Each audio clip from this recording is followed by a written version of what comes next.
special security and community development measures, the Mount Salem Community and Environs in the Parish of St. James Zone, extension of period of operation, number 2, Order 2025 Resolution, the law reform, zones of special operations, special security and community development measures, the Denham Town Community Zone, extension of period of operation, number 2, Order 2025 Resolution, the law reform, zones of special operations, special security and community development measures, the Greenwich Town Zone, extension of period of operation, number 2, Order 2025 Resolution, the law reform, zones of special operations, special security and community development measures, the Parade Garden Zone, extension of period of operation, number 2, Order 2025 Resolution, the law reform, zones of special operations, special security and community development measures,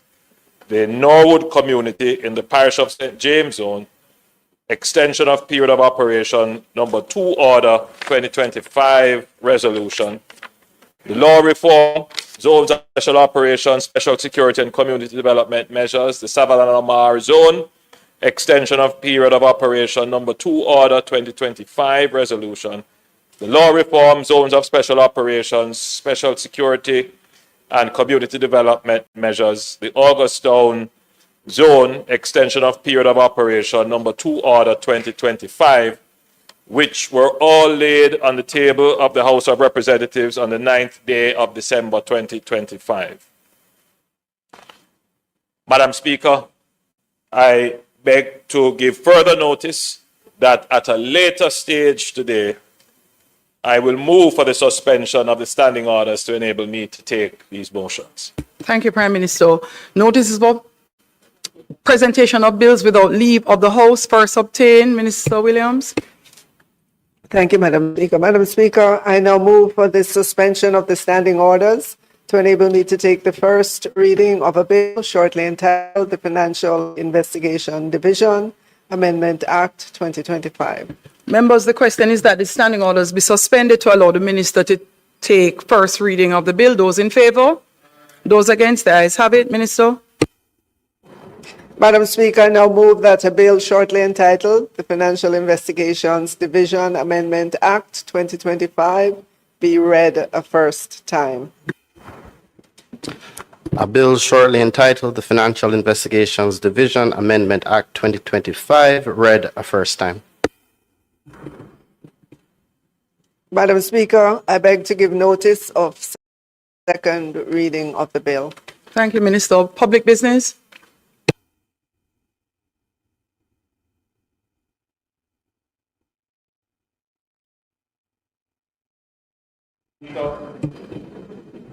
I now move for the suspension of standing orders. Madam Speaker, I now move the suspension of standing orders to enable me to take the motions, notice of which I gave earlier.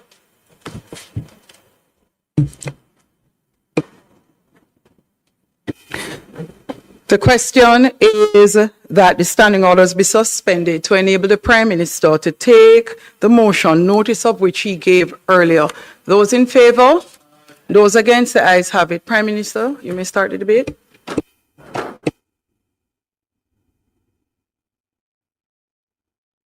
Turn your mic on, please, Prime Minister.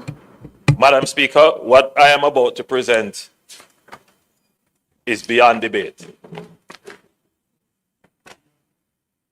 Beyond debate.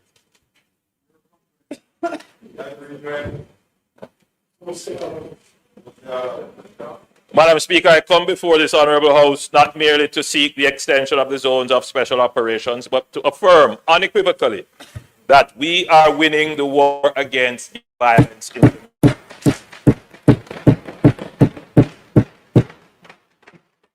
Madam Speaker, over the last 9 years, Jamaica has achieved historic socio-economic and infrastructural progress, coupled with decisive security reforms, intelligence-led policing, and an unrelenting focus on dismantling criminal gangs. Even in the wake of the most devastating natural disaster in our modern history, Hurricane Melissa, which inflicted damage estimated at $8.8 billion or 41% of GDP and affected over 900,000 persons, public order held. The institutions of the state held.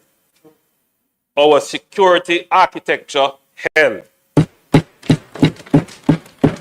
Madam Speaker, this resilience is the product of deliberate policy choices in the immediate aftermath of Hurricane Melissa.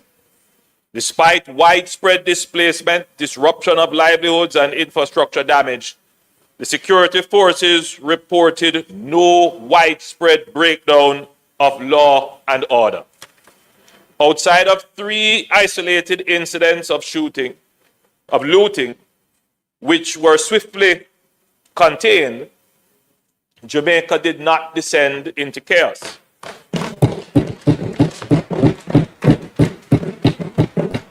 That outcome stands as powerful evidence of a security apparatus that is now more robust, more coordinated, and more trusted than at any point in recent history. Madam Speaker, the result speaks with unmatched clarity, as at December 8, 2025, Jamaica recorded 632 murders, 463 fewer than the same period last year. Madam Speaker, that represents a 42.5% reduction in killings, with projections placing total murders to below 700 by year-end.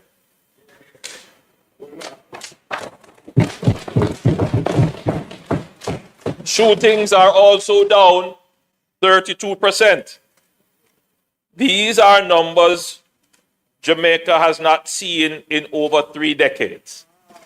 And it is a direct outcome of sustained anti-gang operations, legislative reform, intelligence coordination, and disciplined application of the clear hole bill strategy within the zones of special operations. Madam Speaker, let us be clear. Gangs thrive where the state retreats. Zozos represent the permanent return of the state. Security, social services, infrastructure, education, health, and opportunity. We are returning the state into communities that were previously abandoned to criminal governance. The zones do not merely suppress violence. They dismantle the ecosystem that allows gangs to recruit, extort, intimidate, and control.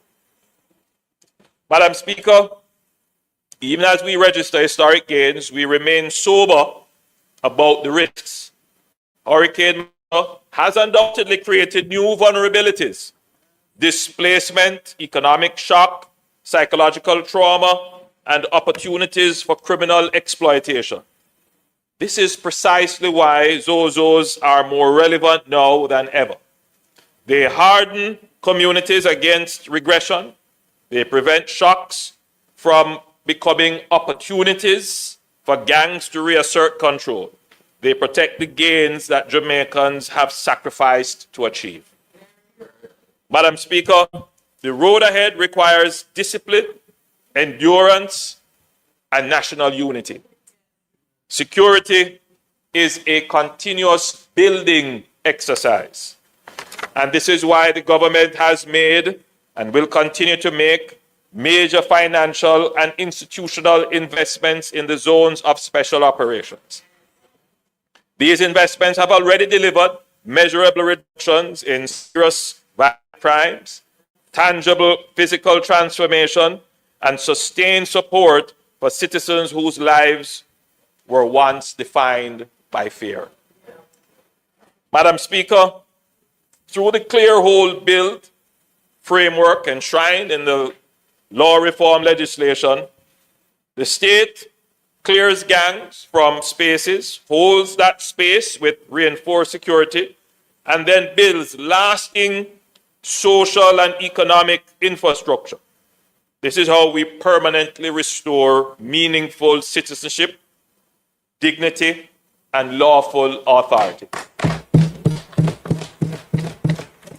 Therefore, Madam Speaker, we now seek the continued support of this Honorable House to extend all 7 existing zones of special operations: Mount Salem, Denham Town, August Town, Greenwich Town, Norwood, Parade Gardens, and Savannah Lamar. Madam Speaker, the ministry papers have been tabled, which outlines the activities for the last period. In terms of murder statistics, the data provided by the Jamaica Constabulary Force as at December 6, 2025, for the period prior to and during the declaration of the respective ZOZOs, there has been an overall 38% reduction in murders and a 48% reduction in shootings for all zones for the comparative period.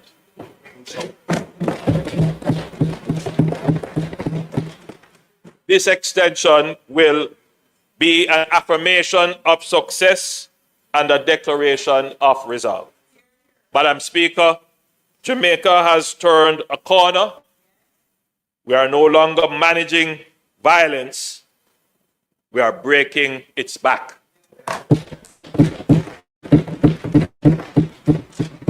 And the zones of special operations stand at the very center of that historic national transformation. As I said, Madam Speaker, this is beyond debate.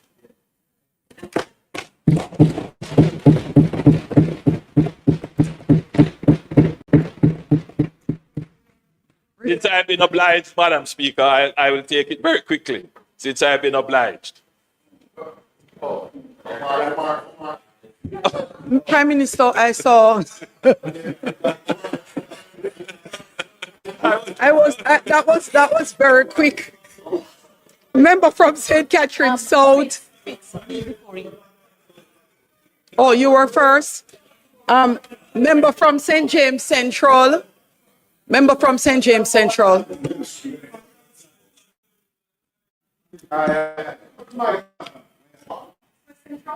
Member from Madam Speaker. St. James West Central. No, the mic goes on one by one in sequence. So the challenge is nobody should have turned on their mics at all.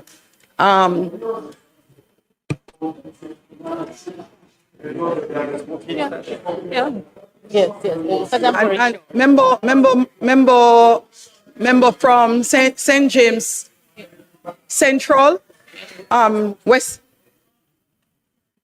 Member from St. James West Central, would you be so kind as to allow the member from St. Catherine South to respond first, and then you go ahead. And there is follow-up from 2, please. 4. I'm not seeing one person. So I have first Member Russell and then Member Buchanan. No, yes, but that's what I'm doing. So the member Jackson, member from St. Catherine South is going to go first. And then, Member Hilton, you held your hand up too? Member Hilton.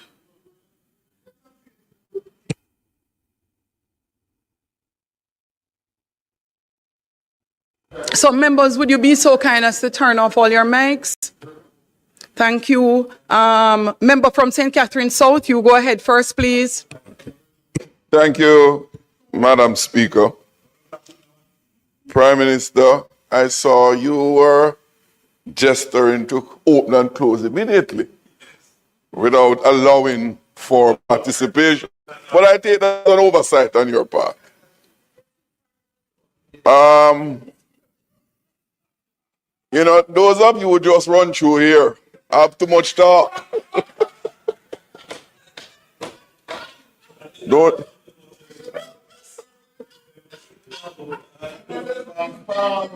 The Prime Minister would not agree with you.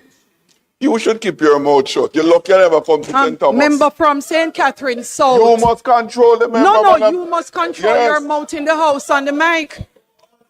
You Mr. are on record, Mr. member. St. Catherine South, you're on record, Madam remember. Speaker, Prime Minister, you take people business for joke. Prime Minister, as you have said, lightly at the outset, this matter is not a contentious one. Those of us who would have been aware the Zozo bill came through the House with joint support on both sides. Participation was intense and the bill was enacted with the full support of the whole House. So the genesis of the bill has been a non-contentious one. But before I go further, Madam Speaker, usually the Minister of National Security would move these resolution and he's not here for ill health. I want to use the opportunity to wish for him a very speedy recovery from his medical procedure as was announced at the time. So as I said, Madam Speaker, it's not a contentious issue. The question is how successful the ZOZO implementation has been, as we all wished, then continue to wish, as an intervention towards the reduction of crime. But what we must also not lose sight of is that one of the inherent intention was never to just have a reduction in crime, but to have a sustainable reduction of crime in the communities that were identified and the ZOZO was declared in. It is quite a long time now since we have been having the ZOZO in these communities. As I said, from 2017 to now, started with one and the number incremental increase. In fact, I recall quite often the Prime Minister commented that, in fact, had failed to implement ZOZO in many other communities that members were making the request to be. But be that as it may, we have just 7 now. In the reports tabled of the 7, there are 2 of the ZOZOs which are in areas that were badly affected by the hurricane, namely the Mount Salem ZOZO, that community, and Norwood, where damages of significance. And Sablamar, yes, but I'm just going by the report, yes, but Sablamar is indeed one of our western parishes that have been affected. So, Prime Minister, I would want to suggest that as we seek to bring normalcy to all the communities that have been ravished by the hurricane, we remain mindful that these particular areas should be given particular attention because we had recognized their vulnerable states from then, why they were declared areas in the first instance. And in the midst of the hurricane, the post-hurricane period, we should make much effort to ensure that they are treated probably differently or a little bit better because they were worse off in terms of their contribution or the prevalence of criminal activities. So I want to posit that. Beyond that, Madam Speaker, reduction of crime is welcome. Reduction of murders, violent crimes are always welcome. But as I recall from a retired police officer, fact, I was reminded of it by a former commissioner of police and former minister of national security on that side. Security is not merely the reduction of murders. It is an environment where people feel safe.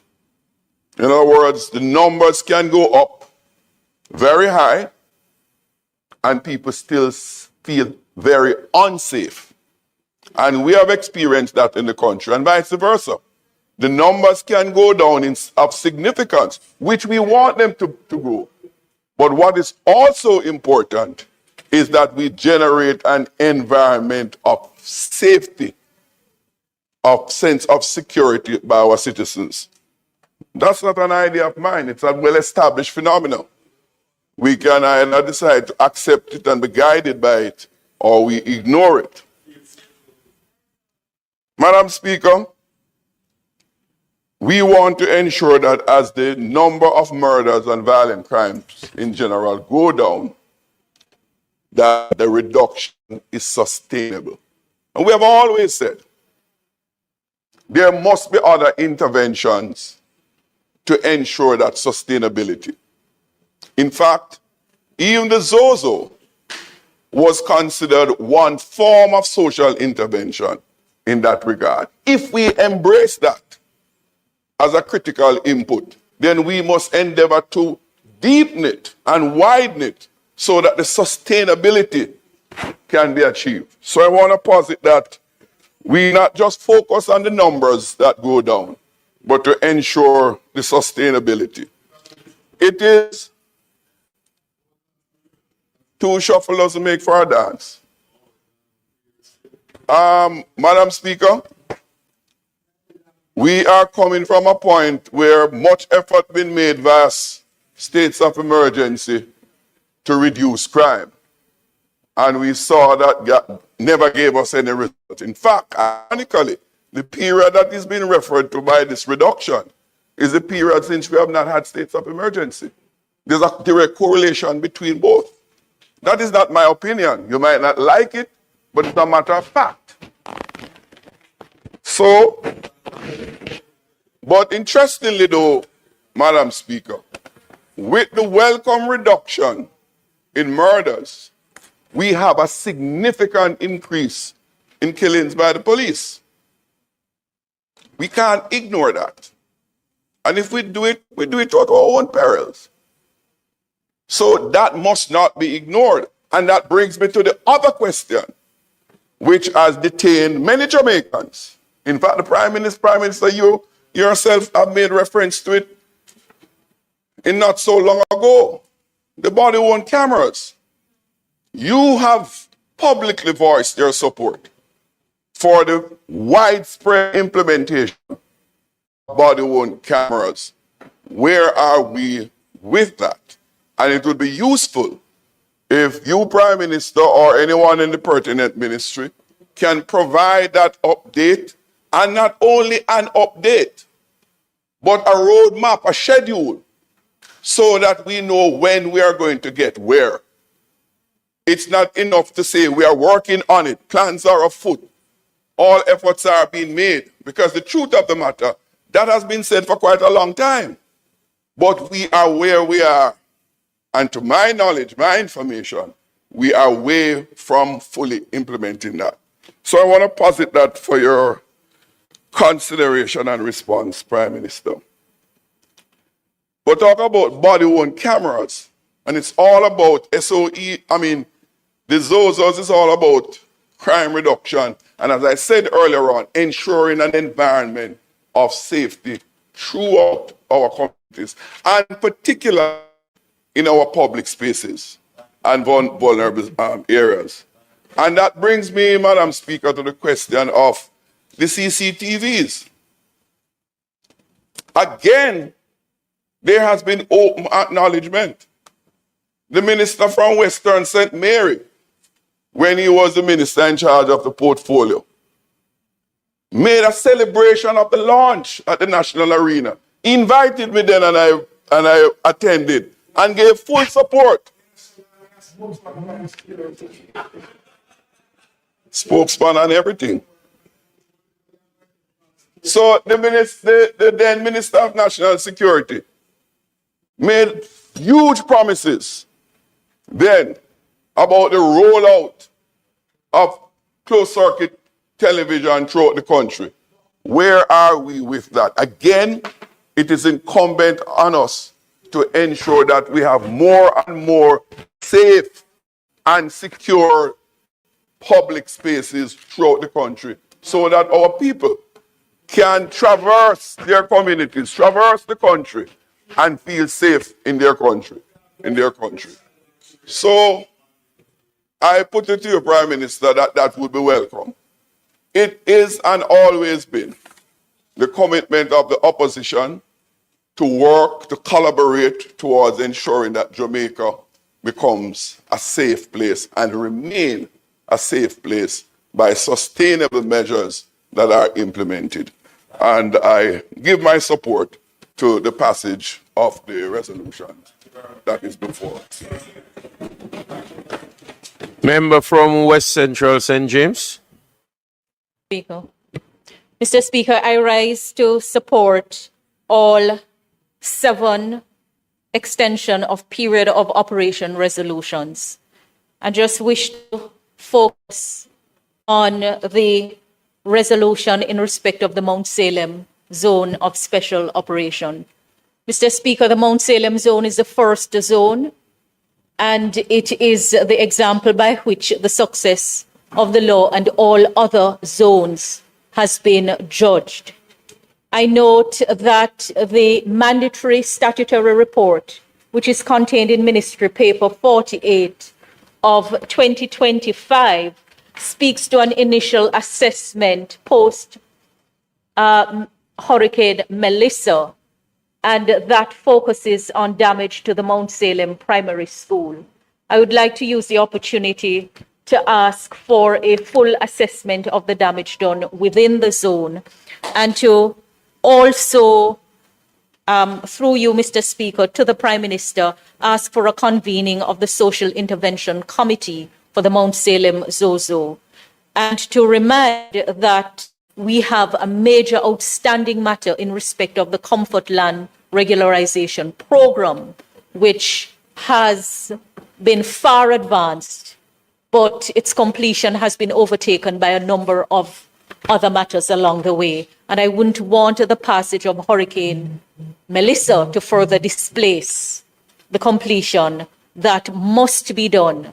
The zone has been in the built phase for a few years, but I agree with the Prime Minister that the zone as a model is more relevant today than ever before because of the balance that it strikes between security measures and community development measures.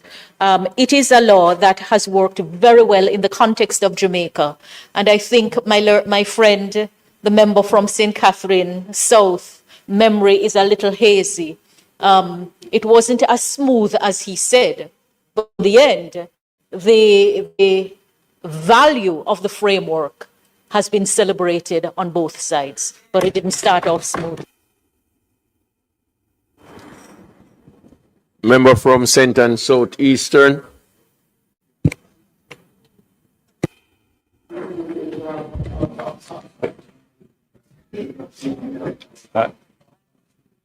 Thank you, Mr. Speaker. Thank you, Prime Minister. I have two questions, and two questions because there is no debating, I guess, the value. What we want to ask about is to get additional clarity. And so the first question relates to, you did mention the overall reduction in crime and murders in the Zozos. If you could give us a breakout by Zozo, would be appreciated. Secondly, the long-term transition plan, because these are supposed to be temporary interventions that get us to a place where the state agencies can hold the gains. So the question, and not related, of course, to the member from South St. Catherine's point, what is the long-term plan? What is the long-term transition plan? And when will the ZOSOs be properly integrated into the other permanent government institutions? And then finally, the ministry papers do not speak to any kind of a, may I say, social assessment, any feedback from communities about how they're experiencing the ZOSOs. And I wonder if you have that information and can share, and in future, can we also get that as part of these ministry papers? Thank you, Prime Minister. Member from St. Andrew Western. Prime Minister, you'll recall that on every occasion that we've had the discussion about the extension, while I've always supported, this side has always supported the call for extension of zone of special the extension of ZOZOs were always supported on this side, always, always. The record will show. Yes, the record will show Zozo has always been supported. In fact, Member. The question was certainly coming from me and others. When will this be expanded elsewhere to other constituents? Always. No, please. No, shut your mouth. Yeah. Set 5 term and more upon you. Look. The Prime Minister, the question remains. The minister has always recognized, whenever we spoke, said, start by saying, yes, there's a need, but there are constraints. The question is, within the context of the resources now available, will there be an expansion, a measured expansion of the ZOZO, as we recognize that the balance of security and community development was always there. We recognize that and we supported it from day one. Prime Minister, when might we see some orderly expansion of the zones? These have been in place for many, many years. They have proven their worth beyond any doubt. And the question remains, when will that be expanded? Member from Portland Eastern. Thank you, Mr. Speaker. Mr. Prime Minister, I also rise to give my overwhelming support to the extension of the zones of special operation. I just have a few comments to make. One, in terms of the reduction of crime, I'm sure the House can appreciate that the X factor would be a remarkable uptick in extrajudicial killings. I'm not seeing where in any of the reports anything that can quantify or justify the reduction outside of that. So on a human rights plane, one has to consider whether or not, when we're talking about restoration of human dignity in some spaces, whether or not the lack of use of body cameras, also the idea that extrajudicial killing certainly this year has been significantly increased, police fatal killings as another way people understand it to do it, whether or not this is one of the reasons where persons will apprehend fear and feel that their human rights are under attack, especially when you have families complaining that the persons who were killed, whether it was targeted or not, is actually one of the reasons why we have a reduction and is actually bringing fear. So that is something to think about. Zones of special operations, there is a call for other communities, and given its success, one wonders if a build out and moving to another space would not have been more effective in terms of crime reduction. It never was meant to be a stopgap.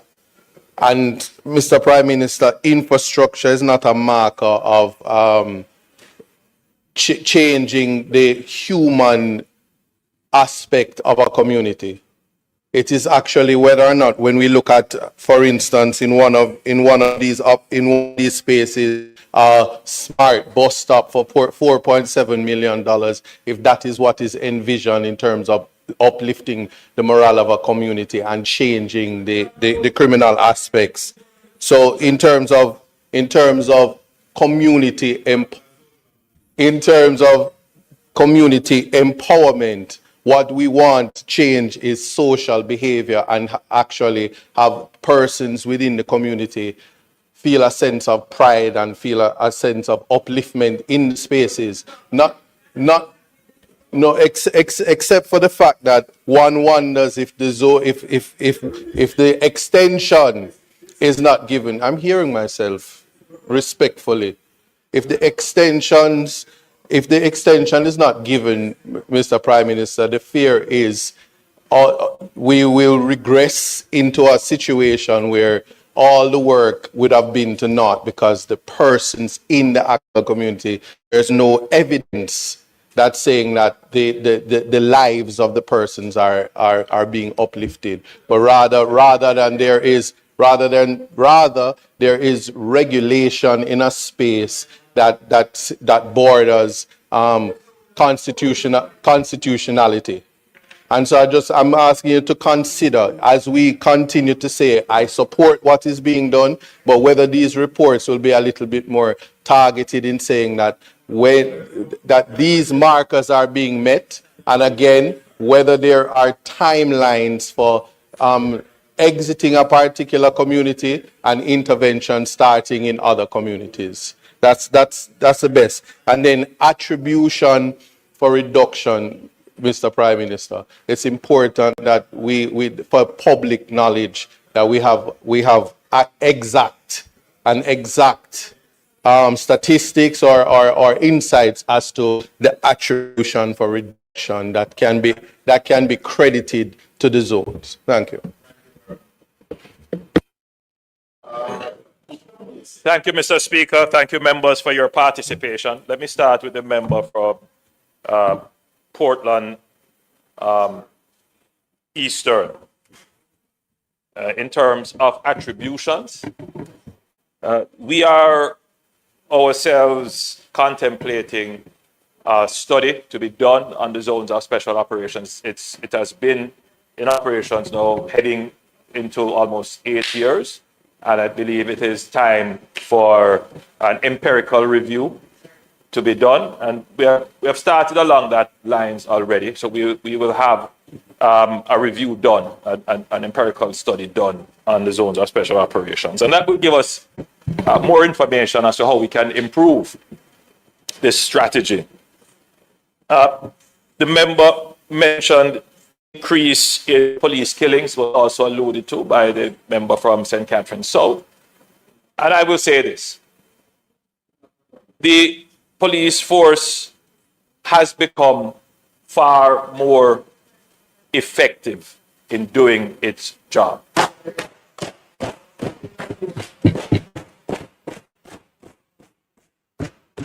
I can say with great confidence that the JCF and the JDF have mainstreamed and internalized human rights training.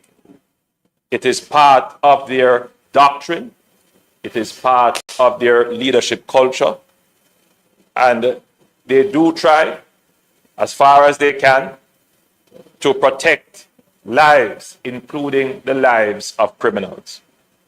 I hear a great deal of talk about the increase in the number of police killings. And I too have my own concerns about this, because I don't want it to ever be said that, our police force is the most lethal. That's not the kind of police force that we are trying to create. But I believe that on the other side of the ledger, on the other side of the argument, we must also be concerned about the propensity of criminals to challenge the police. I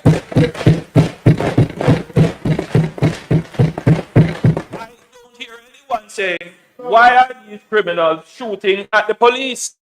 Why, when they are stopped, why, when they are interdicted, they decide to challenge the police? As I have said earlier, we have invested heavily in our police force to make them more effective. And the Jamaican state must never be at threat or at risk of criminals. If criminals challenge the state, they must not win.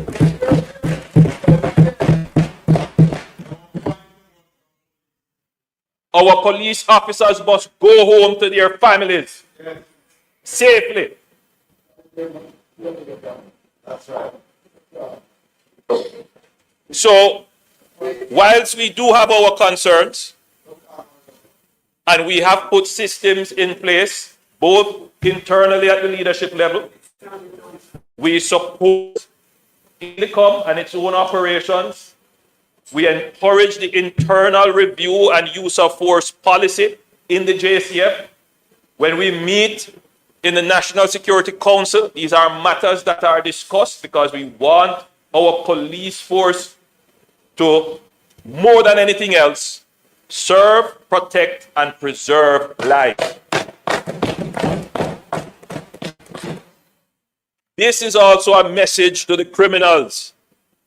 Save your life, don't challenge the police.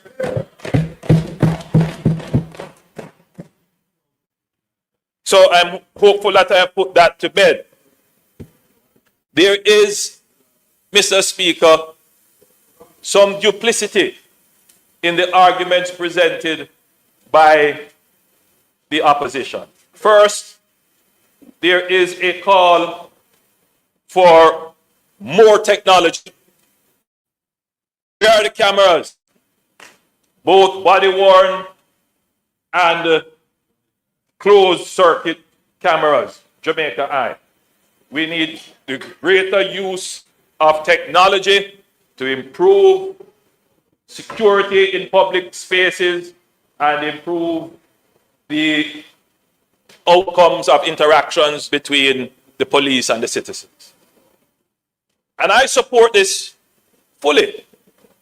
And to reassure the member from St. Catherine South that just, in Cabinet 2 weeks ago, we approved a major procurement of over 1,000 body-worn cameras. And this is just one in a series of such procurements to come for more cameras. So it is underway. And just to be clear to the public, there sometimes seems to be the view that you can go to a store and just pick up a camera and stick it onto the police chest. Please, these matters are, I don't want to use the term sophisticated because by now the technology is fairly standard, but it requires an ecosystem for it to work. So it's not just cameras, it is also storage, archival for retrieval. It has to be up to a certain standard that what is stored reaches evidentiary levels. There has to be a system of how these cameras are maintained should there be failure. And then there is the whole business of putting in place the fiber optic connections, because where you download physically the footage is not where you're going to store it. So it has to be transmitted, and you have to make sure that you have that connection. So there's a lot to be built out before you can deploy body-worn cameras. And I'm assuring the public that the build-out is taking place, and we have signed off on a procurement for 1,000 body-worn cameras, which is not the final amount. They will procure in batches. And so the JCF will have body-worn cameras sufficient for its members to ensure that there is transparency and accountability in the police-citizen interaction. But on the other hand, there is a reservation that somehow investing in smart technology or infrastructure will not transform the lives of citizens. The member from Eastern Portland, the thesis of his argument is that the transformation of the man does not depend on the environment in which he is. The transformation of the man is that, allow me to make my point, as I allowed all of you to make yours. The thesis is that the program should focus on the human element of the problem, improving the man, rather than focusing on infrastructure. That's the thesis of the argument. Now, Madam Speaker, it is not just a philosophical point. It is absolutely important to policy. Yes, there to be a genuine change in how the person behaves, there has to be focus on programs that seek to change the mind. Improve behavior. No argument with that. But I encourage a member to consider that there are persons in the zones of special operation and right across our society where there has been no special investment in any program to improve their behavior or reward good behavior. They behave according to the standards and laws and expectations of the society simply because they are good citizens. Simply because they are good citizens. And this is what we miss in the debate about social transformation. We never seek to acknowledge and reward the youngster who lives in the harshest inner city community but never felt the need to take up a gun to prove his manhood. Never felt the need to join a gang. It is time that government policy shifts to supporting people who obey the law. Now, Madam Speaker, in every society, there will be persons who are deviants. And the only way to treat with deviants is to have the enforcement of the law. There are some people who we will have to support them emotionally, psychologically, yes. But we cannot compromise. Hello. I saw you in the lobby yesterday. I never talked to an actual movie star. Now you have. You know I'm something of a performer too. You don't believe me? I can't support your mother. You're not gonna have to. I'm gonna step up in a way you can't even imagine. She's gonna be living on Fifth Avenue.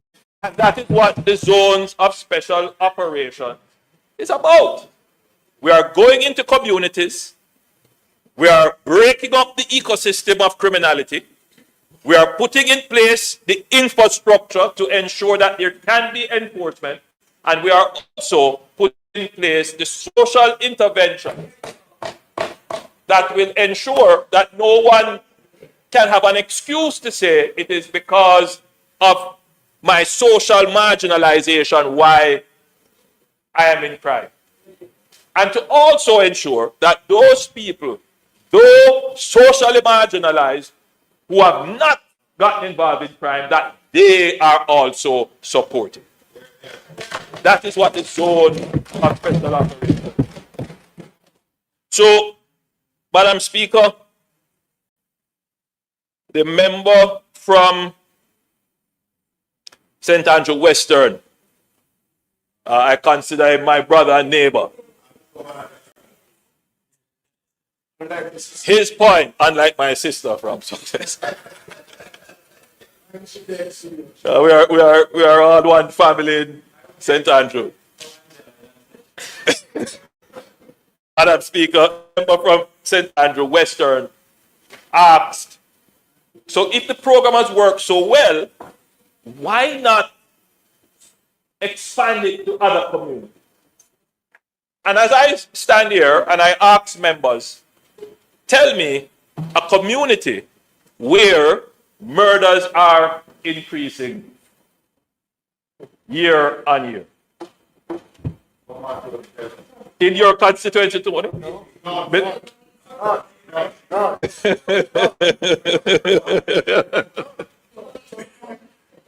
You are standing on a point of order?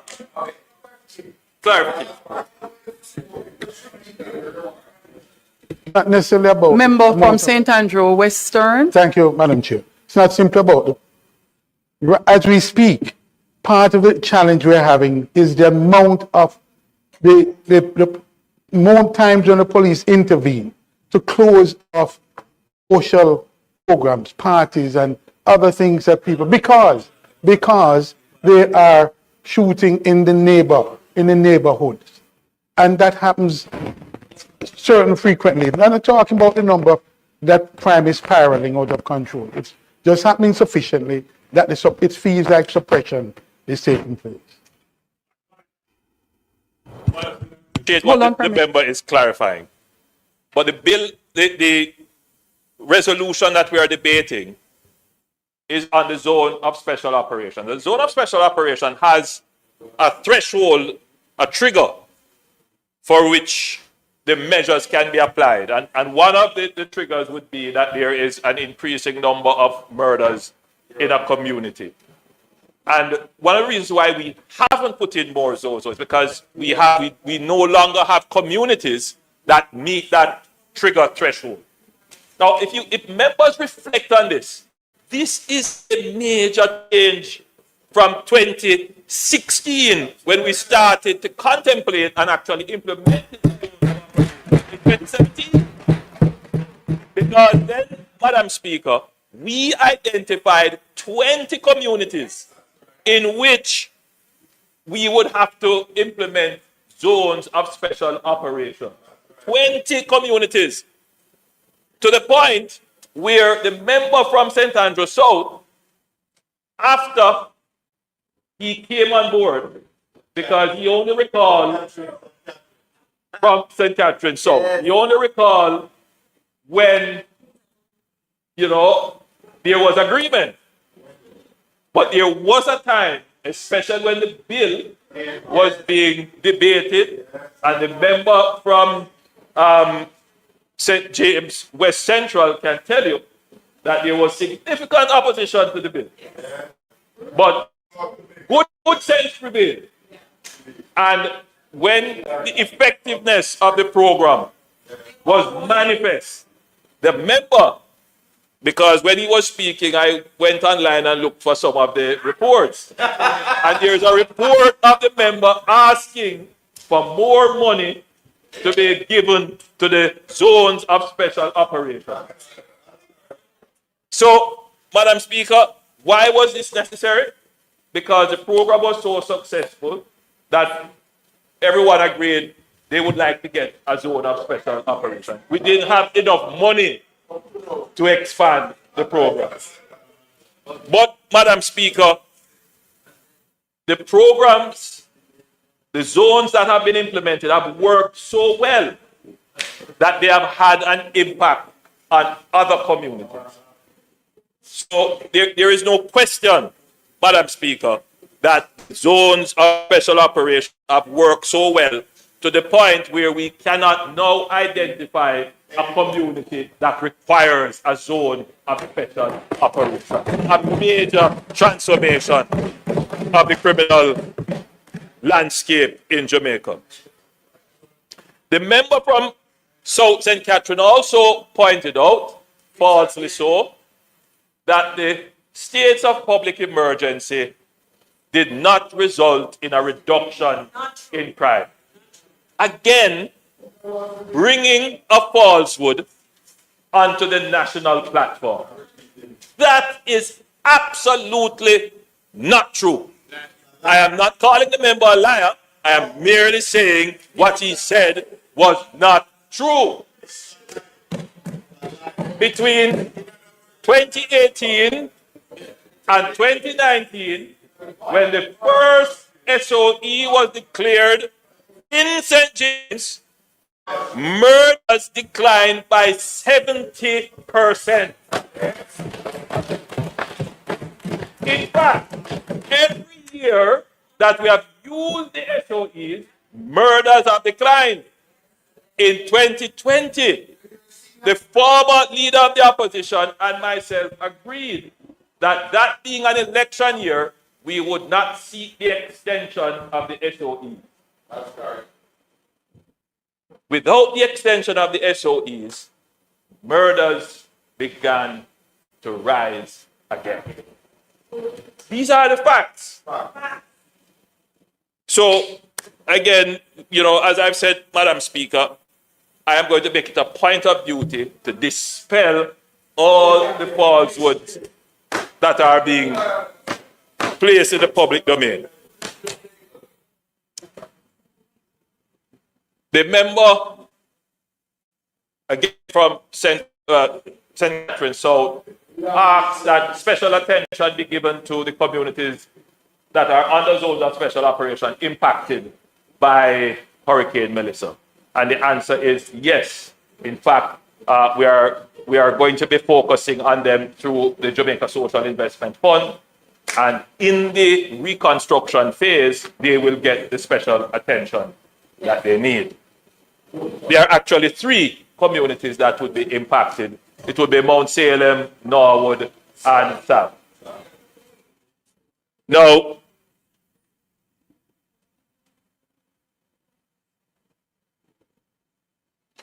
the question would be,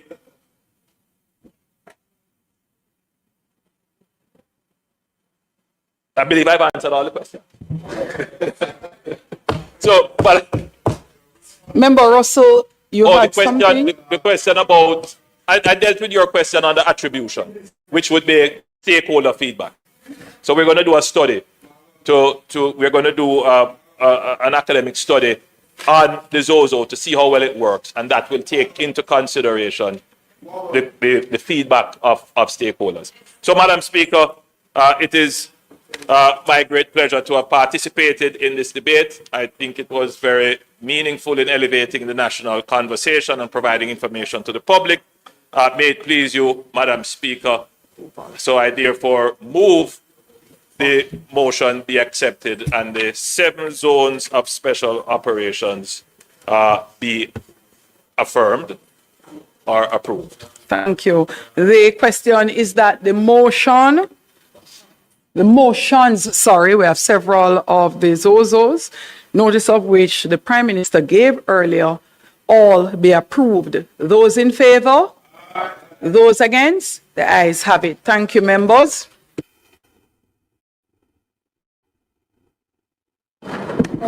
House Leader.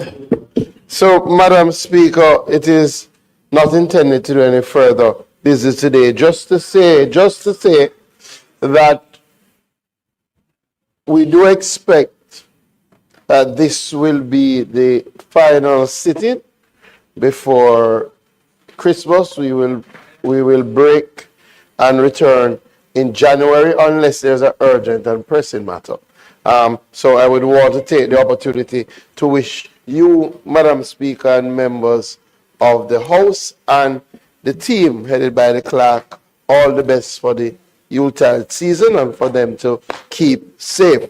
On a more somber note, Madam Speaker, I just wanted to use this opportunity just to note the passing of Mr. Lenworth Fulton, who served as president of the Jamaica Agricultural Society for a number of years and also served in government as the executive director of RADA, other agencies like the Jamaica 4-H, most of us would know him and have come to know him as a strong advocate for farmers and a champion for the rural economy, and we wish our deepest condolences to his family.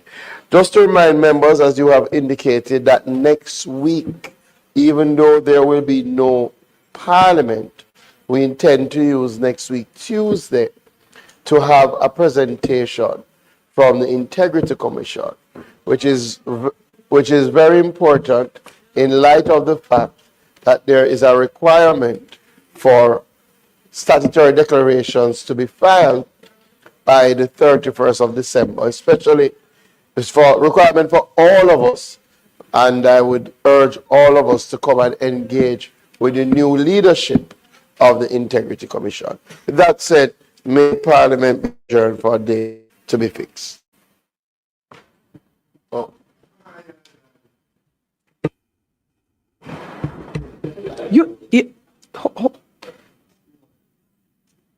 No, say I could pay for.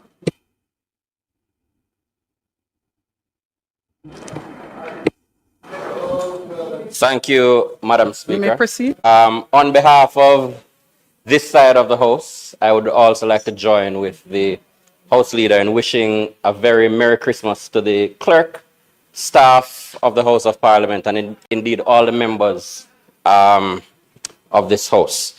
I would also like to join in expressing my condolence to Mr. Lenworth Fulton.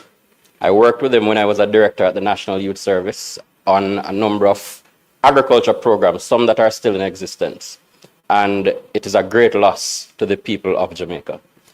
Wonderful. Thank you. In requesting the adjournment of the House, there will be communication made to the entire House as it relates to the last CDF meeting that will take place after the Christmas period. We will only have one single meeting. I am encouraging all members of Parliament to have their projects submitted, whatever changes or corrections submitted. That will be the only meeting in the new year, after which we will conclude all our budgets, all our meetings, all our ability to be able to do anything else in respect of the Constituency Development Fund. So we will notify soonest when that last meeting will be held. I'm encouraging you to get your projects into the CDF unit so that you are not in any way disadvantaged. Members, as the House Leader indicated, there is no further business for the day, and I now seek your approval for Parliament to come to a close for the day, adjourn with no date, with a date, for a date to be fixed. Those in favor? Those against? The ayes have it. Thank you, members.